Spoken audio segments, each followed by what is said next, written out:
السلام علیکم ناظرین، آج ہم بات کریں گے پاکستان اور افغانستان کے درمیان عارضی سیز فائر کے اطلاعات زیر گردش ہے۔ ہم جانیں گے کہ یہ سیز فائر کتنی مدت تک رہے گی اور کیا سیز فائر کے بعد مذاکرات کے امکانات ہو سکتے ہیں۔ اس کے ساتھ ساتھ DGISPR کے انٹرویو پر بھی ڈسکشن کریں گے، اور ایک بڑی خبر سامنے آئی ہے کہ United States national intelligence affairs نے اپنی تھریٹ رپورٹ ریلیز کی ہے۔ انہوں نے یہ کہا کہ پاکستان کا میزائل پروگرام امریکہ کے لیے ایک خطرہ بن چکا ہے۔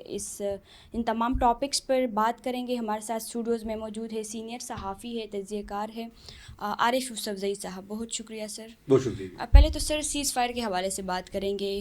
یہ عارضی سیز فائر ہوا چونکہ عید ہے یا جو بھی ہے، تو کیا کہیں گے اس کے بعد کیا مذاکرات کے امکانات ہو سکتے ہیں؟ یہ کتنے مدت تک رہے گا سیز فائر؟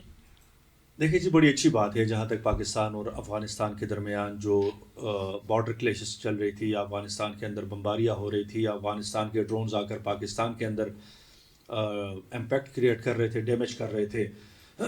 تو ایک تو رمضان کا مہینہ تھا، مقدس مہینہ۔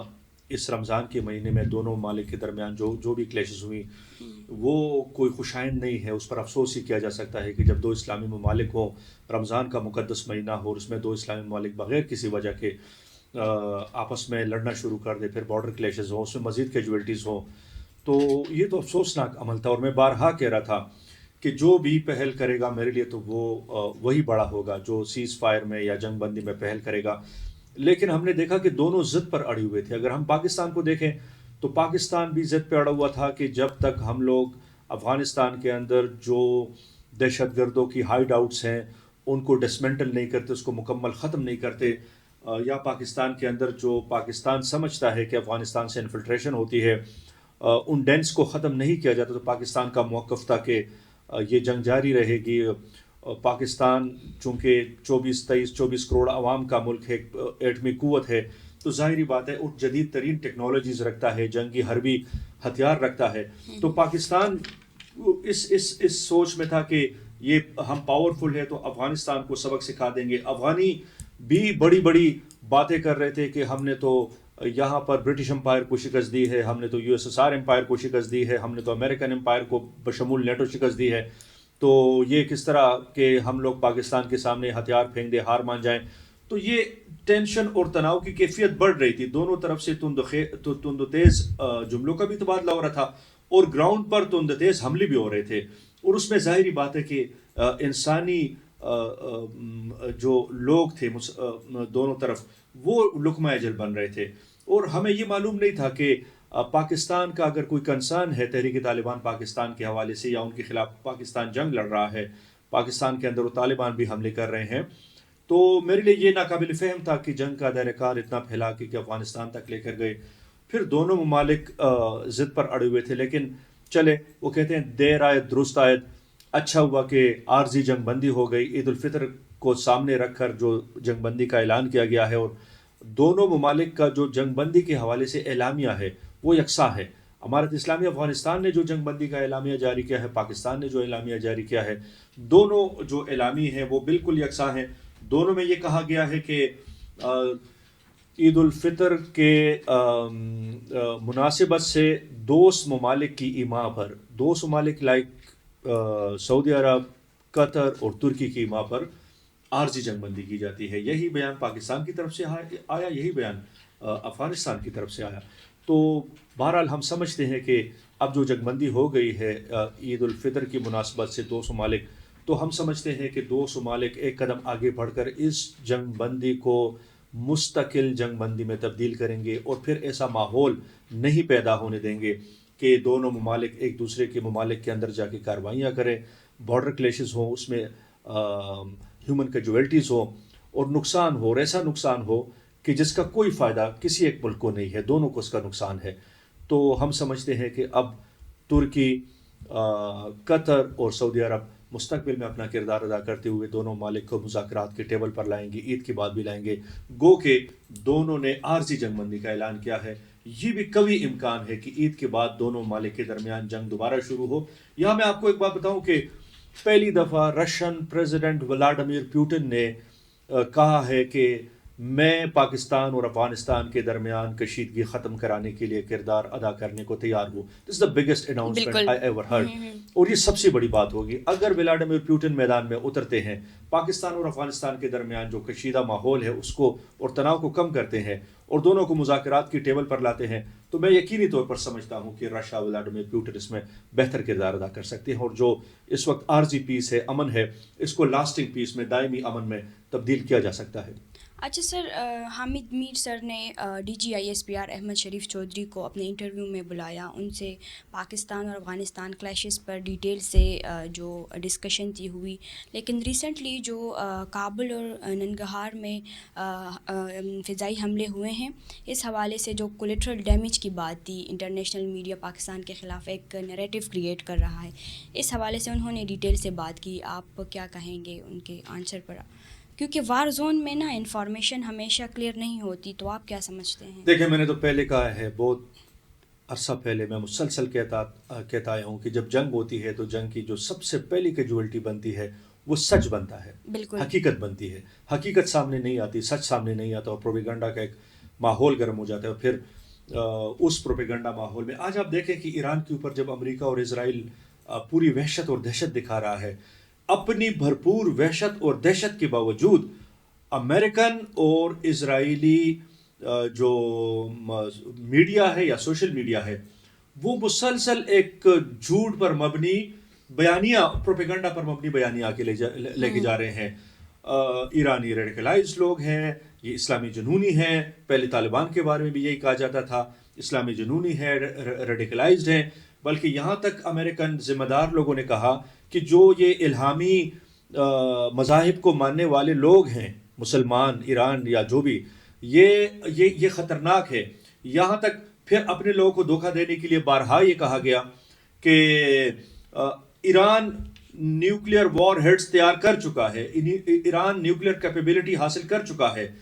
تو یہ ایران کی نیوکلیئر پروگرام کو ایک پروپیگنڈا کا حصہ بنا کر امریکن لوگوں کے ذہنوں میں, اسرائیلی لوگوں کے ذہنوں میں بٹھانا یا مغرب کے ذہنوں میں بٹھانا کہ اگر ہم نے ایران کو سبق نہیں سکھایا, اور جو وہاں پر وہ دہشت کر رہے ہیں اس کو جسٹیفائی کرنے کے لیے ایٹم بم کا بہانہ بنا کر آپ دیکھ رہی ہیں کہ تقریباً ابھی تک کوئی 2-2.5 ہزار لوگ وہاں پر شہید کیے گئے ہیں ایران کے اندر.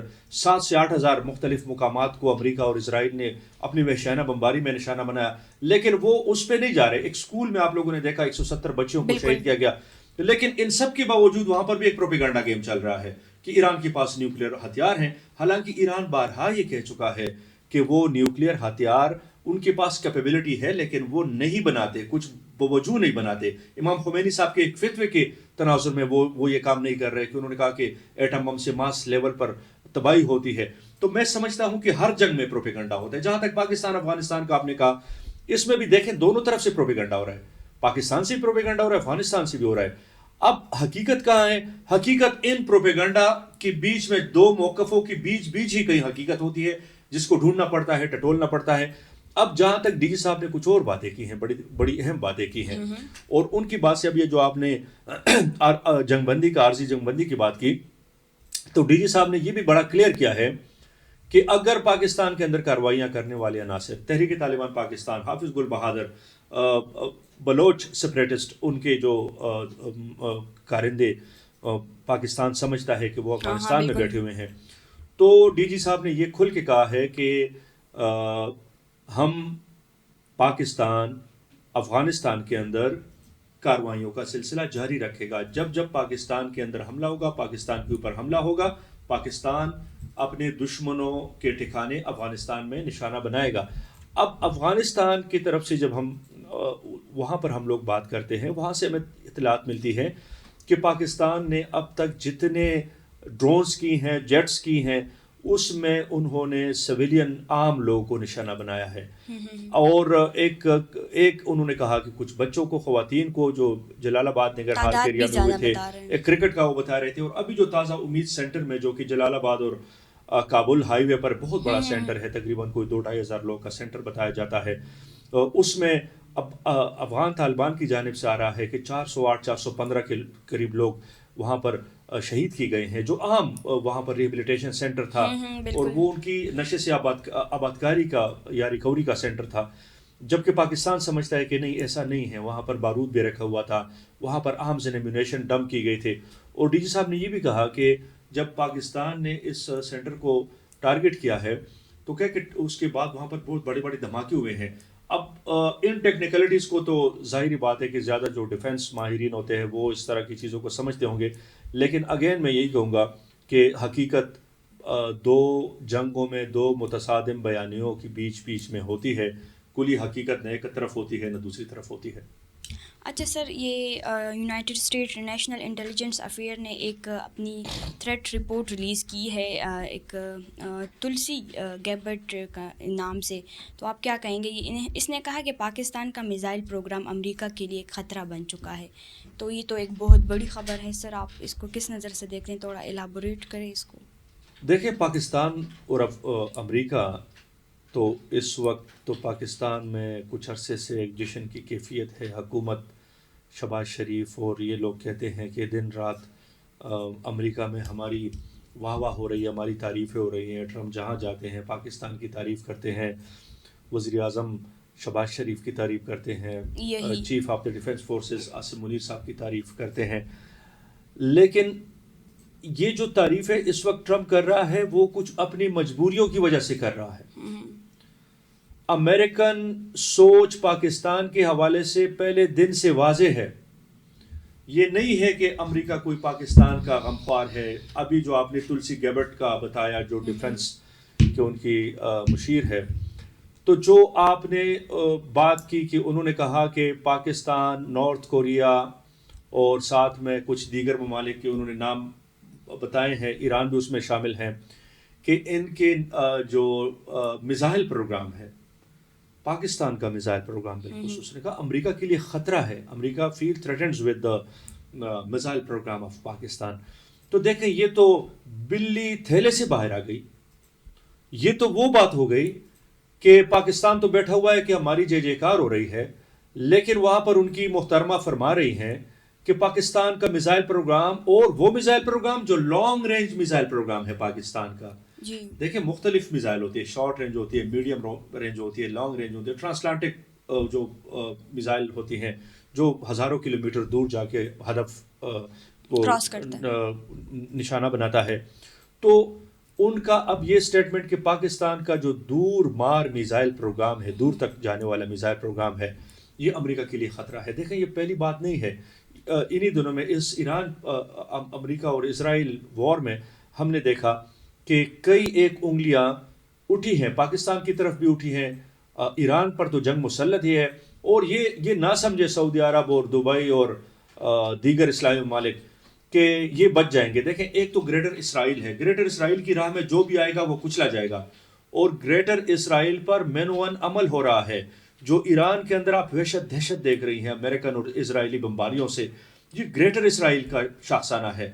اور یہ تو پاکستان کے مفکرین نے, جید علماء کرام نے, پاکستان میں ڈیفنس اینالسٹ نے ماضی میں متعدد بار کہا ہے کہ امریکہ گریٹر اسرائیل بنانے میں اسرائیل کی مدد کرے گا, پورے مشرق وسطیٰ کے امن کو تہ و بالا کرے گا جس طرح آج ہو رہا ہے.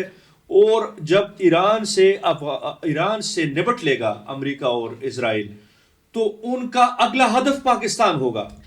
یہ کوئی پہلی دفعہ, یہ اب خاتون نے جو بات کی ہے کہ ان کا پروگرام, تو یہ اشارے کنائے ہیں. یہی اشارے کنائے تو ایران کی طرف ہوئے. ایران کا میزائل پروگرام خطرناک ہے, ایران کے ڈرونز خطرناک ہے, ایران کا ایٹمی پروگرام خطرناک ہے. ایران کر کے آخر پہ ایران کے اوپر یلغار کر دی. اب پاکستان کا ایٹمی پروگرام غیر محفوظ ہاتھوں میں ہے. پاکستان کا ایٹمی پروگرام دہشت گردوں کے ہاتھ میں جا سکتا ہے, اسلامک ملیٹنٹس کے ہاتھوں میں. یہ میں آپ کو پرانی باتیں بتا رہا ہوں جو امریکہ اور اسرائیل اور ان کی لابیز پاکستان کے حوالے سے کر رہی ہیں. تو ان کا جو ایٹمی پروگرام ہے وہ غیر محفوظ ہے, وہ اسلامسٹ کے ہاتھوں میں جا سکتا ہے. ان کی میزائل پروگرام سے اب کہہ رہے ہیں کہ ہمیں خطرہ ہے. تو میں یہ کہہ رہا ہوں کہ سیم وہی راگ ہے جو ایران کے حوالے سے چڑھا گیا. تو اس لیے پاکستان کو فکر مند ہونا چاہیے, ان سٹیٹمنٹس کو لائٹ نہیں لینا چاہیے. اور جو پاکستان کے اندر ماضی میں چاہے علماء کرام تھے, مفکرین تھے, چاہے ڈیفنس انالسٹ تھے پاکستان اور نظریہ پاکستان کے خیر خواہ لوگ تھے، جو سب لوگوں نے بات کی ہے کہ ایک دن آئے گا کہ یہ اسرائیل اور امریکہ پاکستان کو سبق سکھائے گا. میں 100% اس رائے کا قائل ہوں. جب گریٹر اسرائیل کی باتیں ہو رہی ہیں، اس پہ پوری مشرق وسطیٰ، اس میں پاکستان کوئی ملک محفوظ نہیں ہو. اور یاد رکھیں، اگر امریکہ اور اسرائیل ایران کو ٹیک اوور کر کے آپ کے تفتان بارڈر تک، بلوچستان تک پہنچ جاتے، سمجھے آپ تو سمجھے رل گئے. اس لیے کہ ابھی تو ہم سے کچھ دور ہے، بیچ میں ایک ایران ہے، ایک بفر سا کیفیت ہے. لیکن اگر یہ لوگ پہنچ جاتے ہیں، ہمارے بارڈرز، پاکستان کے بارڈرز تک پہنچ جاتے ہیں، تو پاکستان کے وجود کو ان سے شدید خطرات لاحق ہوں گے. اگلا نشانہ یقینی طور پر انہوں نے پاکستان کو بنانا ہے. اور آج جو مشرق وسطیٰ کے حالات ہیں، جو ایران کے اوپر الزامات لگ رہے ہیں کہ ایران نے ادھر بھی مارا، ادھر بھی مارا، یہ چیز بھی ماری، وہ اب بہت ایسی اطلاعات آ رہی ہیں کہ خدا نخواستہ کہیں سعودی عرب کے اندر کہیں کوئی حساس جگہ نشانہ نہ بنے، کہیں تمام مسلمانوں کے لیے عزت اور احترام والی کوئی جگہ خدا نخواستہ کوئی ایسی جگہ نشانہ نہ بنے جس کو پھر ایران سے ریلیٹ کیا جائے اور پھر یہ مسلمان ممالک ایران کے اوپر ٹوٹ پڑ جائیں. تو ان سب چیزوں کے امکانات موجود ہیں.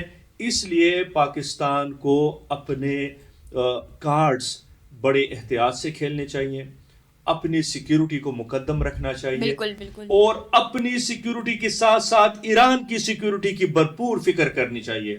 اگر ایران خدا نخواستہ اس وقت، دیکھیں ایران سے بہت سارے امہ کے مختلف لوگ کے اختلافات ہوں گے، لیکن اسلامی ملک ہے، اب وہ اختلافات بہت پیچھے چلے گئے ہیں. اس وقت سروائیول کا مسئلہ ہے. تو خدا نخواستہ ایران ہاتھ سے نکل جاتا ہے، خدا نخواستہ، تو آپ سمجھیں کہ پاکستان کے وجود کو اور پوری جو عرب ورلڈ ہے، وہ عرب ورلڈ تو پہلے ہی امریکہ اور اسرائیل کے ہاتھوں میں چلا گیا ہے. یہ تو ہمارے یہاں ایشیا اور پھر سینٹرل ایشیا میں ایسے ممالک ہیں، اسلامی ممالک ہیں کہ وہ سروائیو کر رہے ہیں ان کے اثر کے بغیر. تو میں سمجھتا ہوں کہ جو تلسی گیبٹ کا سٹیٹمنٹ ہے، اس کو پاکستان کو بڑا سیریس لینا ہوگا. بہت شکریہ انالیسس دینے کے لیے. ناظرین، اگلے پوڈ کاسٹ کے لیے ہمارے ساتھ رہیں. آج کے لیے ہمیں دے اجازت. اللہ حافظ.